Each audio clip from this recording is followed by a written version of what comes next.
Hello ladies and gentlemen, it's Tommy here at Hysteria Gaming HD, and I hope I find you all well. If you're joining me from Pixel Enemy, then a warm welcome to you all. In today's video, what I wanted to discuss was some suggested improvements for the Battlelog website. I haven't seen many videos done on this subject, and it's something that I've been looking at a lot recently, and I didn't want to make a rant video, but I wanted to come up with some constructive suggestions on how Battlelog could be improved, and how that can improve our usability of the site. The thing I wanted to centre most around in this commentary is statistics, and whilst I'm not someone who really relies on stats, it is clearly something that EA want to push further in Battlefield 4 with the introduction of divisions, so you can compete against your friends, your fellow countrymen, or even worldwide.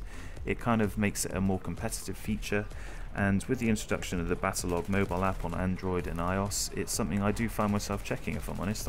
In between rounds, when I'm waiting for a new round to open up, I do tend to get on the Nexus and check the battle report for the last round I've had and see where I'm improving, see where I need to do work, and it's definitely something I'm paying more attention to, which I guess means that EA's site is doing its job. I think the problem I'm facing, and where my first suggestion comes in, is I'm finding a flawed statistic with the skill level and the algorithm behind that, and how it works out whether you get an increase or decrease in skill level after a round. First off, I believe there to be a bug, and if you can imagine the scenario that you join a round and you go and make a cup of coffee or something whilst it's loading up, and it actually happens, you get delayed for a second, you come back and for whatever reason you've had an idle timeout. Some servers have a very short idle timeout period of like 90 seconds, and so that can happen quite often. What I'm finding is, in at least 1 in 4 of these servers that I get an idle timeout, I'm getting huge drops in skill level without spawning. For some reason the algorithm is taking those statistics from that match and it affects your skill level, which I don't see any reason why that should, and so this is why I'm classing this as a bug. Some of you may disagree, but I'm pretty sure that's not how the game intends it to work. If you don't spawn, then it shouldn't affect your stats at all. But it clearly does, as I'll show you in some of the on-screen things here.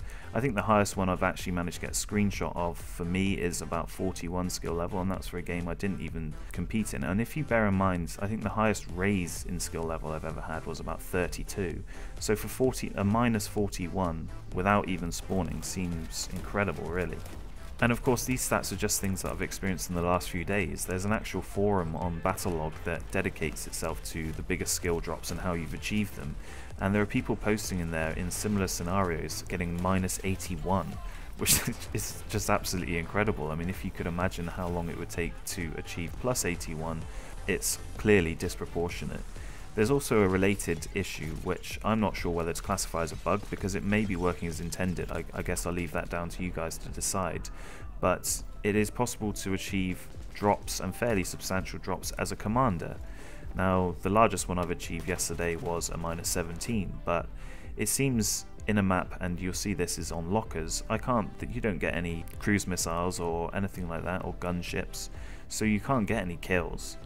And so how exactly I'm supposed to maintain 800 score per minute or 3 KD or whatever it is that the algorithm wants you to achieve, it seems senseless to me that you can achieve a drop in skill level for being a commander when you're restricted to resupply points and the EMP assists or whatever.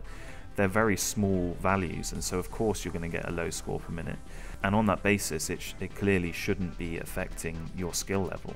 I think something else I'd really like to see is some transparency when it comes to the actual skill level algorithm itself, and how it actually calculates plus or minus skill level. It's something that seems to be getting more complicated as Battlefield progresses, and in the old Bad Company games it was fairly easy to predict where your skill level would be going, and obviously the skill levels were very limited back then, but now with the much higher skill levels available, it seems very difficult to understand how it's compiled, and I'd love to see that cleared up a bit. In absence of formal replies, these things are quite difficult to get an official view on. It seems I've had to undertake sort of various tests playing versus different opponents and tiers and skill levels and stuff, and trying to work out a consistent way that this is going up. But it seems the most consistent way is to get a high reading in KD, score per minute and accuracy together.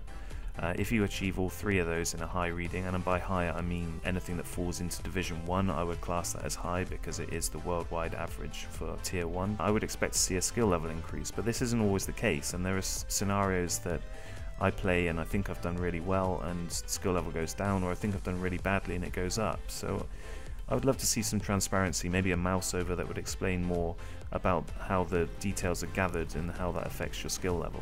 Another suggestion I have is a change to the way that the accuracy statistic is recorded, and the reason I say that is unless you are kind of a god of the battlefield or a hacker, then it seems impossible for vehicle users and people who use vehicles heavily, and of course this is a Battlefield title after all, there are complexity of vehicles available, but if you use them heavily it seems impossible to compete in the top divisions for accuracy. And the reason this is because it seems that all vehicle accuracy stats are banded together with your global gun stats, which to me seems illogical. I'm going to put some images on the screen now which are from someone who's way more accurate than I am, but also has way higher vehicle kills, and their total accuracy is way lower than their gun accuracy would suggest. And considering that vehicles don't even show an accuracy stat on the vehicle page, it seems illogical to put them together with your global accuracy. And if you talk about my accuracy, I decided a couple of months ago to task myself with learning to fly jets. I wanted to try and learn something different. In that time, my accuracy fell to around 7%, and that's because you go 30 to 0 in a jet, and the highest accuracy you can really expect is about 4 or 5%. Some rounds are getting 1% accuracy, and that obviously drags your overall accuracy way down. And in before, kind of your accuracy sucks.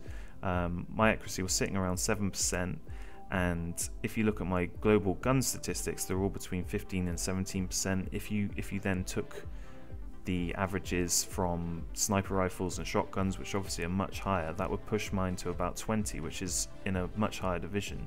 So it seems an unfair advantage to those guys who just want to play infantry maps. It just doesn't really give vehicle players, and there's plenty of you guys who like to use vehicles, probably more so than I do. I tend to be an infantry guy generally speaking, but it gives you guys no chance to compete in the higher divisions, which I would say is an unfair advantage. So my suggested fix for this would just be to add a separate vehicle accuracy statistic, and if you look, the Battlelog devs have even left a nice little slot there, and I'll just fill that in for them, and all they need to do is separate that from your global gun statistics, and we're done. Right then, before we wrap this up, there's one more thing I wanted to address, and that's something I've been crying out for since I think the beginning of Battlefield 3 when I moved to PC, and I'm sure it's something anyone can relate to who's had access to server browsers, so whatever platform you're on, but that involves adding a hide or block server feature. And there are many reasons that people might want to do this. The one I'm showing you on screen right now is a scenario that I joined a server the other day and I got kicked immediately because I was over rank 100. That's fine, that's their prerogative, they pay for the server, they can make whatever rules they want, but obviously I don't want to see that server again in my browser. It's not labelled correctly, and on that basis I want to be able to hide it. Similarly, I got kicked from a server the other day for speaking English. There was nothing that suggested that I wasn't allowed to speak English, but the moment I wrote in the chat, I got kicked, and that was the reason they gave. And again, I would like the option to block that. Other reasons that people might want to block a server could be badmins who kick you for hacking after you kill them 3 times or something. A personal dislike of mine, and that's come in since the new patch, and I'm sure any fellow YouTubers can relate to this one, and it's the whole chat system and the big text that you get, not in the box but across the middle of your screen. And sometimes that can be every time someone joins the server, which obviously happens very frequently, or it could be promoting their YouTube channel, their websites or whatever, and as a YouTuber I just can't have that stuff in my clips. If you can imagine montage shots and nice RPG shot or something, and then this giant text comes across in orange letters across the screen, obviously it's something that we don't want to see, and so I'd like to be able to avoid those servers if possible. But I think above all, the main reason I'd like to be able to block servers are ones where I join and, all this talk about stats and everything, the only one I really care about is win-loss. I like to win games, I don't like to lose. I'm a really bad loser, so anyone who plays objectively like me would hopefully be able to relate to this one. And it's when you join a server, you fight with your squad, you build up a rapport with your squad, and you're kind of taking the objectives, you're winning, you build up a nice healthy lead, and then mid-streak, whilst you're alive, you get auto-balanced onto the enemy team who have like less than 100 tickets left, and you have to absorb the loss. That, I can't understand how that's even allowed. I mean, as far as I'm concerned, any auto-balance should be addressing the last team joiner, and when they're dead, you can't kill someone mid-streak, it's unforgivable. So yeah, I think that's definitely a reason that you should be able to block a server. Anyway guys, I hope you've enjoyed this video. I look forward to reading your suggestions on things that you would like to see incorporated into Battlelog.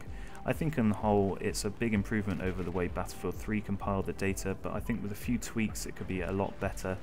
And I really like the division system. It kind of makes you want to improve your game. You can see areas where you need to improve, and I think that's a lot better. So I think EA and Battlelog have done a great job of doing that. I look forward to reading your comments guys, and I'll catch you in the next video. Take it easy.